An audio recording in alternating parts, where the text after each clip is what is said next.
Vera was the perfect person to come in because she wrote this incredible article in 2024 where you went undercover for the year, yeah. For the year. Throughout the whole presidential race. You went undercover in dating. Yes. I need you to give us the details. Set us up here. Where are we going undercover? So it's the year 2024 and there's a presidential election in November, and February, March is when I started looking. I cover the election. This would be my third presidential election that I'm covering as a journalist. This year, this past election, it was harder to interview people just about the race. Like people on the left were pretty burnt out, like even like activists, like big leaders in the grassroots space, like they were pretty burnt out. No one really wanted to talk about it. And then conservatives in New York City just don't want to talk to journalists at all about politics. And I think in New York, it's a pretty liberal, I mean, we're seeing New York City become more red, but it's like still pretty taboo to be conservative here. So Republicans weren't talking to me as myself. So I was getting targeted by conservative dating apps on social media. And I started looking into them as a way to maybe just connect with people that aren't really in my social circles. Cause I wanted to start talking about the election. And so I found this one app and I started going through the profiles, and it's for people who are aligned in their conservatism. And I started looking at the profiles, and very quickly I found very far right presenting people. In what way? I mean, they would literally in their dating profile write far right conspiracy theorist. Oh. And they would write that they were looking for a traditional submissive wife. Like they were very upfront about everything that you're talking about. Like they were anti-feminist, like they were right anti-feminist. They would write a term that I actually learned very early on was pure blood, which meant not vaccinated. And which was actually interesting. I was like, so you don't have any. Are they goddamn vampires from Blade, or the fuck y'all talking about? You guys always take shit from the movies and fuck up the meaning of it. Any vaccines at all? Not even the MMR? And they have every vaccine, just not the COVID. just not the COVID one. So I was like, you're not pure blood. If going by your how you pure blood when you drink Natty Isis and motherfucking you drink Natty Ice and smoke vape. You ain't no fucking pure blood. Definition. But but it was interesting because I was really interested in being able to talk to people openly, people who I just don't necessarily agree with. Because some of these men don't think women should vote. Obviously, I think women should vote. I was going to ask you that question. I want to learn a little bit more before we keep going. Like, what does it mean to be, I don't know if you know the answer to this, but what does it mean to be conservative in 2024, 2025? What it means to be conservative in 2024 and 2025 is to be a fucking nut job. Now, it's always me. You've always been crazy. Conservatives, look at me. You've always been nuts. But in 2024 and 2025, because we're in late stage capitalism, conservatism looks batty. It looks crazier than it's looked in a long time. Since slavery, I would say. You know what I'm saying? Like, it looks pretty fucking gnarly right now. It's, no, I won't say since slavery, since Jim Crow. Conservatism looks like how it looked during Jim Crow. And we're trying to go back to Jim Crow. So it's fitting, but that's what it looks like right now. There is no way that you can be sensibly conservative in America. Conservatism in America, to me, you're automatically, what you are saying is, right? Think about it. America, the greatest sin of America, written by its forefathers, is what? Slavery, correct? Cool. Racism, correct? Cool. I would also throw in there misogyny, right? Because those two things are connected. So that's the greatest sin of the nation. Have we corrected that? No. Is it still prevalent? Yes. Is it still rampant? Absolutely. So what are you trying to conserve? What do you want? What do you want to keep the same? I'm not tracking. So that is what it means to be a conservative. when you say you want to be a conservative, you want to conserve or preserve an antiquated ideology that is targeted, that is set up, that is targeted at minorities, marginalized groups of people, and women. That is what you want to conserve. You want to conserve the power and authority that men have in this country. That is what you want. You want to conserve the American hegemony, the patriarchal hegemony. That is what you want. That's what you mean when you say conserve. Because what the fuck are you trying to conserve? You want to keep baseball as the American pastime? Fine. Nobody's gonna fucking fight you, bro. Go on and keep loving your baseball, Blake. We don't care. You want to go back to having fairs and carnivals and shit?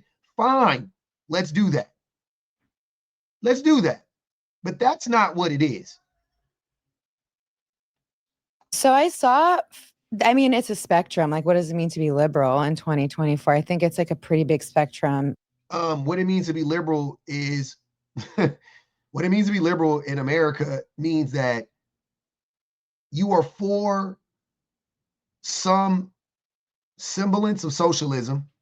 So you're good with a lot of social programs. You're good with like Medicare, health, maybe healthcare for all, education, or free education. You want to end some of the wars. Some of them you can justify, but you maybe want to end some of the wars. And you are opposed to overt racism. Definitely. You think overt racism is toxic and unhealthy. You're probably not okay with even most political racism, but you are also not anti any of these. You're not anti-racist. You're not anti-misogyny. You're not anti-capitalism, which means you are essentially still for the harm of marginalized groups of people to some extent, in some variation, in some way. That's what I think liberal means. Like, you can go from kind of like moderate to far left. It's like moderate to far right, and conservative in this dating sense. What I saw on these apps, it was a lot of Christian nationalism. And because it was a political app, like I saw. Which app was this? I don't want to say. Okay. It's not something that I'm trying to, I don't want to disclose like any identities of the men. Sure. I don't want to advertise a dating app that doesn't take down like profiles of men who have like swastika tattoos. Like, I just don't want more people going. You saw stuff like that too? Yes. Okay, so to go back, so in terms of like the conservative definition, because I feel like as a professional matchmaker in New York, Yes, I have, some of my clients are Republican. Yes. And to be clear, I was looking at the extreme example. So I would not say this represents like anyone who identifies as Republican. I just want to make that clear too. Right. And but it does though. And that's the thing that I hate about when we talk about this stuff in this country. As a black person in this country, I'm going to tell you something. What I know about American history, this is just an example of what I'm saying. The American flag is worse than the rebel flag from the South. For me, there's more blood on the hands of the American flag than there is on the rebel flag. There's more oppression attached to the American flag than the rebel flag, right? Let's start telling the truth about America. Let's start telling the truth about these political parties and these political affiliations. Let's stop acting like Republicans are sensible in any way, shape, or form. They're not.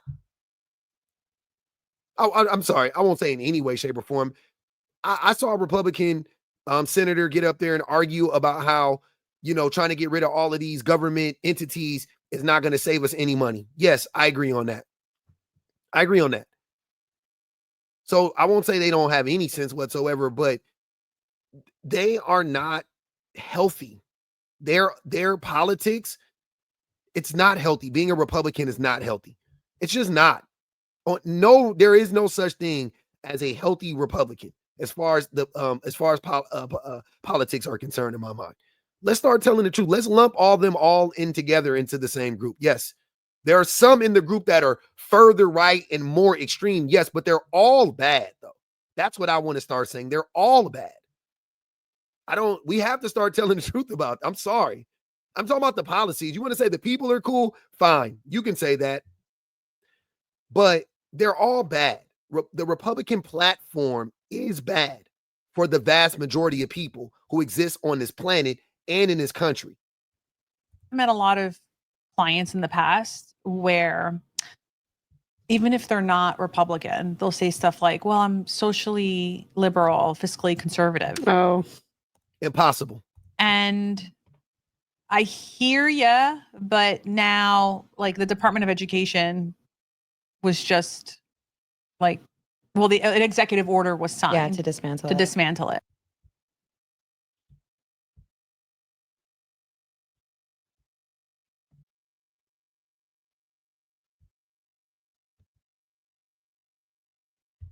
Socially conservative, fiscally conservative. So this was really, I was looking at it through the lens of dating. So specifically these guys, in terms of what is conservatism in dating, they actually had a pretty rigid checklist of what they were looking for. Oh. So that was really interesting to me. Like, it was interesting to learn how these political beliefs like manifest in like an intimate relationship and in like in dating. mhm. So almost all of them were looking for, most of them were using the term biblical patriarchy. It was a lot of Christians. Some of them like didn't really even grow up that religious, but I think that There you go. Some of them weren't even that religious. They didn't even grow up that religious, but they were weaponizing the Bible because the Bible is full of patriarchy. It's full of misogyny. That's it, proof right there. Men ain't, yeah, proof. I love it. independent media, men's rights activists, red pill world, Mhm. they've been really leaning into biblical patriarchy. Like, What that's is a that? term. Yeah, what does that mean? So it's patriarchy as described in the Bible, where the husband is representative of your Lord and Savior. So there's this passage. It's in the article that Biblical patriarchy is God, man, woman, child, donkeys, fish, crickets, inanimate objects, robots. That's biblical patriarchy. It's just where men are ahead of women. And since men don't believe in God, so basically the way it works is these men don't believe in God, right? You know, they don't really believe in it. But they say that God is ahead of the man, and they're being led by this, like, you know, this force that's bigger than them, right?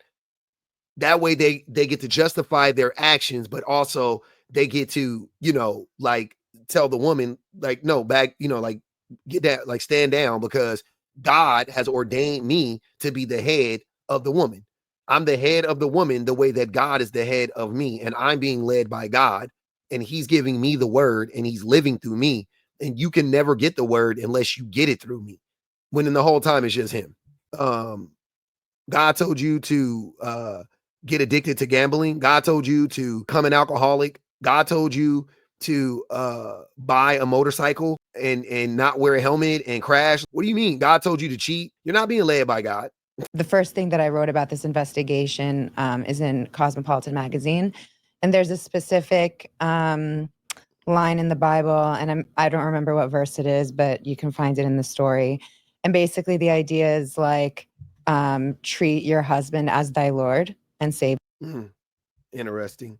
So I read the article before I did this video, but here's the quote. The quote says, "Wives, submit yourselves to your own husbands as you do to the Lord," Tom recited.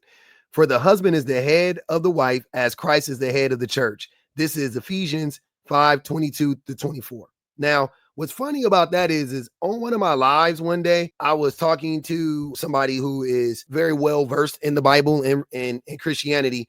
And they broke down like that whole, we like went through a whole, you know, we were talking about it for like 45 minutes. And she explained how that was about a specific church. Like Ephesians is like a group of people, it was a church or whatever. And she broke it down. I don't remember exactly what she was saying, but she basically was saying like people take that stuff out of context. They try to make it, they try to apply it and act and make it seem like in the Bible it was saying that the man is ahead of the woman or whatever, which I still think the Bible does say that enough times for me to believe it. But she made a very good case to say, like, there was a reason why, if you read it in its full context, that it didn't mean what the people are trying to say it mean. But these men don't care about that. All they know is it says that the man is ahead of the woman, and that's all they're gonna, and that's all they care about. They ignore the part where it says treat your wives like God treats the church. You know what I mean? Which is, you're supposed to like treat your woman with reverence, but they look past that, obviously. And so they're interpreting scripture. They're interpreting scripture, so they're looking for a biblical woman, and a biblical woman, which is like to them divine feminine. They're looking for a feminine, traditionally feminine woman, and the way they're describing that is submissive. And what does submissive mean? These were all questions that I had, and I was like, what does submissive mean to you? Because these are things we talk about like in different, like you can, if you're talking about like energy and spirituality, there's like masculine and feminine energy, and that has nothing to do with gender. And so I didn't really know. I didn't grow up Christian. I didn't grow up like studying the Bible. So I really, and again, they're interpreting it in their own way. So I'm not saying this represents like the Bible. It's definitely their interpretation of the Bible. It's how most people interpret it, just for the record. But what they're looking for is a traditional wife in the biblical patriarchal sense who stays home. So they're looking for someone who in a year to year and a half will quit their job if they have one. So I'm very career oriented. So these are questions I had. And what these guys knew about me was I come from a liberal background, but I'm open to different perspectives, because basically I was like, the Democrats are all acting like fucking losers right now, which is true. I did feel that way. There was no one was excited about the election. There was no energy on the left. So I was looking at the right because MAGA was lit. And I was like, why are you guys so excited? What's going on here? Right. So this was kind of, and I was like, I am open to new perspectives, but I'm coming from a liberal background. So I'm not totally aligned with you, but I want to learn. Okay. So they had the opportunity to basically evangelize me, which is like how they were taking it, which is exciting for them. So they're like, let me teach you. Men don't love nothing more than to teach women bullshit that we know. Like, we love teaching women about sports, about video games, and in this case, religion, which they have no idea about. Because we love to brainwash women. Just so you know, that's like a thing that men love to do. We love to brainwash women. That's like our thing. So I don't know if you guys know that. So I could ask them, what does it mean to be a conservative woman? Okay. And they would ask me like, I mean, they barely asked me any questions. So they were just like telling me stuff. So submissive literally means to a lot of these guys, and this is extreme to me. It felt extreme to me, but they would say they talked about training their wives and wives having obedience. They talked about like physical. Look at that poor lady's face. She's like, what? Yes. And they talked about like, you're not supposed to talk back. Like, it's not feminine. Like, you're supposed to like do what your husband says. So they're looking for someone. And this is like, to me, this sounds like fantasy. I don't know women like this. So, I don't either. And that might just be because I'm in a bubble, but they're looking for someone in a year to a year and a half. You're planning to get married. So you're looking for your husband. That's why you're dating. So they're dating with a goal to get married. We love goal-oriented men. And they're looking Ma'am. they're looking for someone who, if you're working now, they want you to quit your job and focus on raising children. Homeschooling is huge. Homeschooling. All of them wanted homeschooling. Whoa. So are they dating teachers? Well, that's what I asked them. I was like, okay, so, and both my parents are very educated. They have 3 PhDs between them, and like I grew up with education being like a huge core value. Right. So I'm aware that you have to have a higher education to be like a preschool and elementary school teacher. Mind you, these men aren't highly educated themselves. I bet anything. Because you're literally a child psychologist. Right. So I was like, okay, so what's the curriculum if we're homeschooling together? Let's say we get married. And you're asking this in earnest. Yeah, I'm asking this like I'm not making fun of them. Yeah. Because also what's interesting is they all had like their version of dating horror stories, which is like, I went on a date with a liberal woman with blue hair. No, they And didn't. yeah, they hate women with blue hair. They hate also pink hair. There's no turn way off. a blue-haired or a pink-haired woman went on a date with them. I mean, not Can through almost that guarantee. dating app. But That's what these I'm guys, saying. but these guys live in Wow. New York City. They present as liberal because they don't want to lose their liberal friends. And then they go online and they're a neo-Nazi online, or like they're a white supremacist online. But in real life, they're trying to blend in because they still care about having friends and they care about not Social being status too. Men be masking. The masking is crazy. Masking as a fucking liberal and then going back and being a fucking neo-Nazi on, like, god damn. And in New York, I could completely believe this is happening in New York. Completely. Any big city. Well, New York, LA, Seattle, Portland, Boston. I can see this happening. No doubt about it. not even maybe social status, but I really think it's more about not feeling ostracized, like because they genuinely feel isolated and left out, like they're what they believe and what they feel about themselves. They feel like they are not they feel left out. Let's go back to the homeschool. Like, imagine being friends with Serena Waterford's husband, Fred, or their Fred Waterford. Imagine being like friends with that guy. Like, he actually is that guy, though. He's not masking. He's that guy. Like, as a man, like, I'll be like, what the fuck, bro? You're nuts. I couldn't do it, but a lot of men could, though, because a lot of men, where we, like I've said a million times, where we congregate is in the room of misogyny. We love misogyny. Oh my God, we don't give a fuck. That crosses all racial lines, all ethnic lines, all political lines, everything. Men loves them some misogyny. Schooling thing. Yes, because homeschooling. I can understand where someone could feel left out there, right? Like if you decide to take your kid out of a more structured and schooling environment, you're kind of disconnecting from a social network. Yeah. And, some will say, oh, well, I know plenty of homeschoolers who connect with other homeschoolers, but So they lot don't. So for example, the way that a couple of them described homeschooling to me would be, okay, so we're gonna get married in a year and a half. We're gonna move out of the city. We're gonna have a homestead. And then we're gonna go in on like so when I was asking how am I gonna teach them like math and science and also like English and history, like people go to school to teach just one subject. Mhm. right. And also, again, I'm not a child psychologist, which you need like preschool teachers to be. And if like, you're on a homestead, you also have to, collect You the got eggs from the animals. chickens. that's like so many full-time jobs at the same time. right.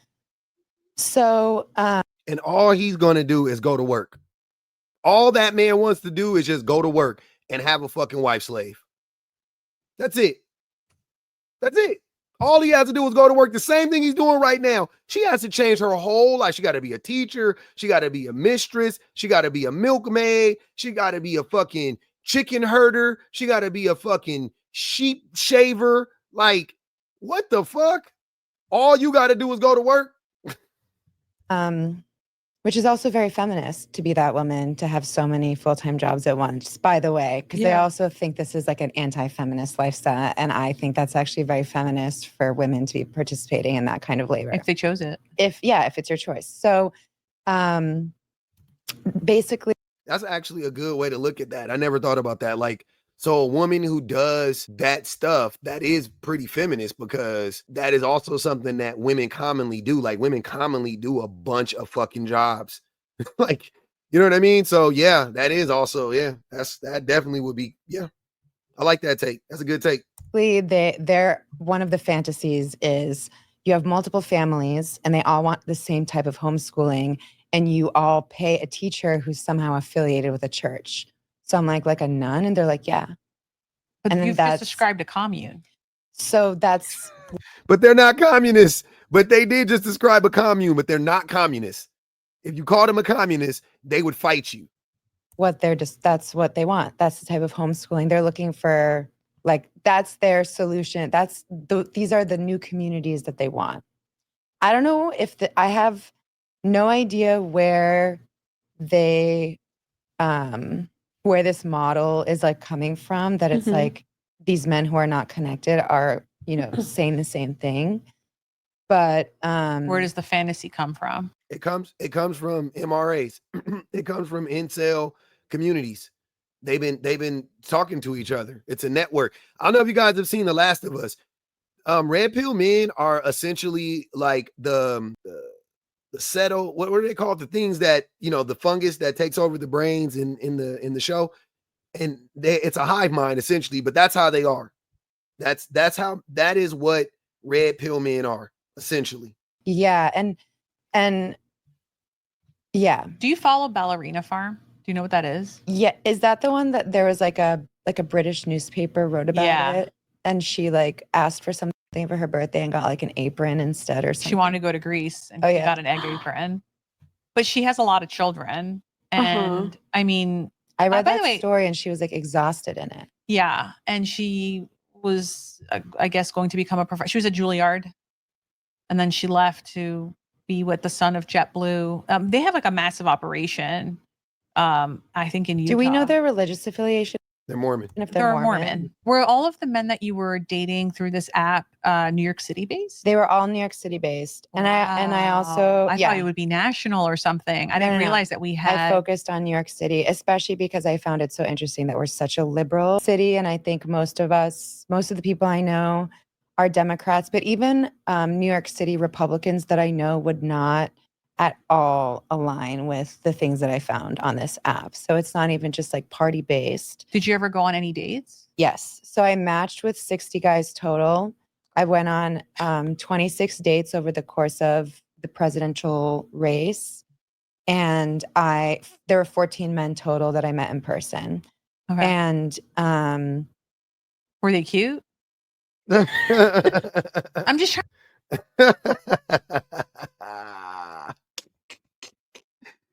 BOA. Trying to figure out. Like, hold No, on it a makes second. sense. Yeah. I think attractiveness and height is being put in here because I do feel like there is this sort of red pill content that has told men about some 80-20 rule that like only 20% of men get 80% of women, which by the way, I'm just telling you what they're saying online. So then there is this subset of men who are like, well, because I'm not tall enough or because I'm not good looking enough, I can't get this. And then they do fall into these sort of this is my perspective. Yeah, you can correct me, of course. Like superficially, like just if I just were to base them off of conventional attractiveness. Yeah, I would say that like maybe 25% of them were like classically attractive men.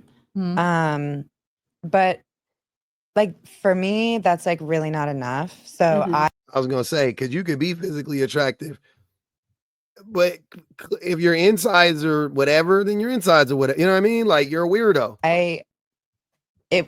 It's really hard for me to find chemistry with someone who, I mean, their energy to have the beliefs that they had. These were the most insecure men I've ever sat down with. So it doesn't really matter what you look like because your energy is totally going to dictate how you feel. More. Tell me more about this. Like, so on the dates, like so I also like really they were obsessed with masculinity. These guys were talking about like they would ask on a me, first date, they were talking even before first date. So when they're talking on the app, they're excited that we're matching on a conservative dating app, and they're excited that. Well, you're very attractive. I just want to throw that out there. Thank you. I appreciate it. Blonde hair, blue eye woman like her on that app. They were just trying to do whatever they could do to get with her. And I don't know if her hair is really blonde. I don't care. But you know what I mean? She has blonde hair and they love blonde hair. So blonde hair, blue eyes, whatever. They love it. This is what they want. She is the picture, the pinnacle of beauty in their mind. And they match on the conservative app. Oh my God. I'm surprised she made it out of this alive. Like I'm surprised they didn't take her somewhere. I think on any dating app, like I'm not actually on any other dating apps. Oh my God. I've tried them, but I find it pretty difficult to know if I could talk to anybody. Sure. And like, I think there's chemistry and really I'm just having chemistry with myself in like a chat. And then I meet them in person. I'm like, there's nothing here. So dating apps for me, like they feel like they've felt like a waste of time. So I'm not on them, but prior to your date, you were having I feel like that's how most women feel about dating apps. Conversations with them, and they were already grooming the masculinity. Because they were really interested in like talking about these horror stories. They're like, ugh, like I went on the worst dates with these like liberal women who would yell at me about like XYZ, and it's a political app. You know, it's like everyone's conservative on this dating app, so they're talking about politics is the common denominator. It's like, yeah, liberal white women are the worst, and they think they found like this unicorn because, like you said, they look at me, they're attracted to me, and I'm open to their point of view. Amazing. I read like something she had said in here. What they said is pretty interesting. Says, lists of lies liberal white women tell about Donald Trump, he replied. Suddenly, his leg was shaking. He grabbed the edges of the table, raised his voice. White liberal women are a plague on our society. He proceeded to drink 11 iced coffees. God damn, dude. So, yeah, the white men's don't like the white women either. Can we stop saying that no other group of men talk bad about their group of women specifically? Because white men absolutely talk bad about white women too. Because it's important for us to know that this is not just like a black or white thing. This is a problem with men. This is an issue with men, no doubt about it. So then they ask me like, it must be horrible dating these emasculated men with of their New York pronouns. City. And they kept talking about like emasculated men, like you know, and the Democratic Party is so emasculating, and liberal men are so feminine, and like you need a real man, and that's kind of they would write that. Yeah, like they were like, you deserve a real man to take care of you. Like they kept They really were talking about. Why is a straight man talking about men so much? It's weird. It's really strange. I mean, they're asking the questions that need to be asked. But I think that, you know, they were really obsessed with masculinity. And that to me, it's like, okay, you're so confident in your masculinity, or you're trying to present confident. Obviously, I was reading between the lines, like they wanted to sound a certain way, but then in person, not one of them had any real confidence. They were there was one guy. What was their posture like? Their body language was like, some of them were a bit cocky, but most of them were pretty like intimidated. They were pretty intimidated. They were nervous. There was one guy who, you know, if you read the initial story that I published about this, there was one guy, he was like 6'4". He was a former D1 athlete. He was my favorite one because he was self-reflecting on like, because I was trying to figure out like, why are you guys like this? You know, what's the origin story? Like, how did you get radicalized politically? Because family background, normal, how they grew up, normal, went to good schools, like nothing that really stood out.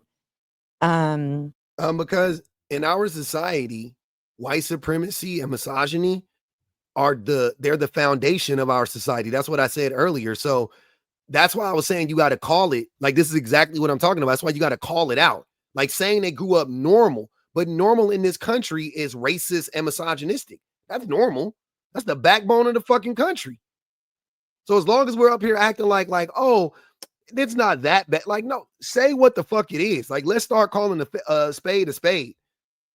That's how he was. That's why it's so easy to be radicalized in that way. It's hard to radicalize a person to the left. Have you ever wondered why it's hard to radicalize a person to the left when the left does everything for the people? Like, you would think that'd be the easiest thing to do, would be radicalize a person to the left. Oh, you want freedom? Here's real freedom. You don't have to work 40 hours a week. You can work 20 hours a week. You can have all the food, all the clothes, the cars. You can live in green pastures, but have all the technology, all this stuff. That's what the left promises. That's what the left can deliver on, right? Oh yeah, that sounds nice. Seems easy. Seems like an easy way to radicalize people. It's not. It's because we've been propagandized since birth with far right-wing ideologies that the foundation of this country was built upon. So it's super easy to get a white man and whisper fucking a white man that was maybe grew up liberal, you know, seems like he had a good family, whatever, and just say, yeah. You know the reason why you're not a millionaire? You know the reason why you don't have a plantation like your great-great-great-grandfather did, or your great-great-grandfather did? I'm sorry, not that long ago. Your great-grandfather did? Is because of these women. It's because of these black people. It's because of these immigrants. You know how easy that is? The code is already written. They're sleeper cells. Men are sleeper cells, but white men specifically, super sleeper cells. Most of them are activated, but the ones that aren't activated are just sleeper cells. But for the most part, they were all, with the exception of like my favorite guy, who is kind of like the star of the initial article that I wrote. They were all the most insecure men I've ever met in my life. Like, so insecure. I was constantly having to de-escalate. Like, I mean, they were on a date, but I was working. I was profiling them. Yeah. You They know, know I'm that? undercover. No. Okay. So Can you You give me know, an example of you yes. de-escalating? Sure. So there was this one guy who, like, you know, I mean, many of them would say they all had a similar line where they would kind of fumble with how they wanted to tell me something. And they'd be like, I don't know the right way to say this, and I don't want any drama. Oh, So that's the threat. The threat is, I'm about to say something. Don't get upset and don't disagree with me, because they can't handle disagreement, and they can't, like, emotionally, they can't handle it. So the drama to them is, you just don't agree, or you don't like how I'm about to say this. mm-hmm. And so that was that manipulative. There was a lot of like manipulation like that. On a first date. Yes. I mean, one guy on a first date, as we sat down, a lot of them just like lead with manipulation. Like, so this one guy I sat down, and he was like, wow, you're so much more beautiful in person than your photos. And I was like, thanks. Even though that's in my mind, I'm like, that's a fucking weird thing to say. Yeah. And I mean, I guess it's better than saying you're so photogenic.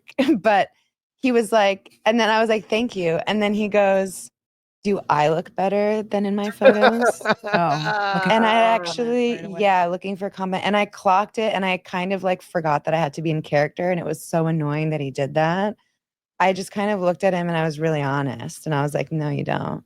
Oh, That's shit. awesome. Yeah. Oh shit. Damn.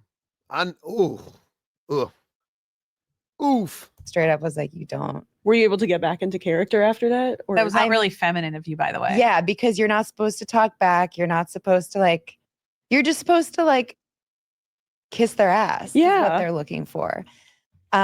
Which, and in general, like if I'm interviewing someone, I'm like my emotions, my opinions, my thoughts, like that takes the back seat. And if I'm really interviewing and profiling someone, I'm trying to understand them. Mhm. So when he asked me that and I said that, that was like, I got that one thing out. And then I was like, okay, focus. Like you're trying to understand this person. So Yeah. like, who cares? Who gives a shit what Like if you do that to those types of men, it depending on how she reacted and rebounded, he would have just chalked that up to like, oh, she's a feisty one. You know what I'm saying? Like, he would have made it make sense in his mind for sure. he says about me. Where would they take you?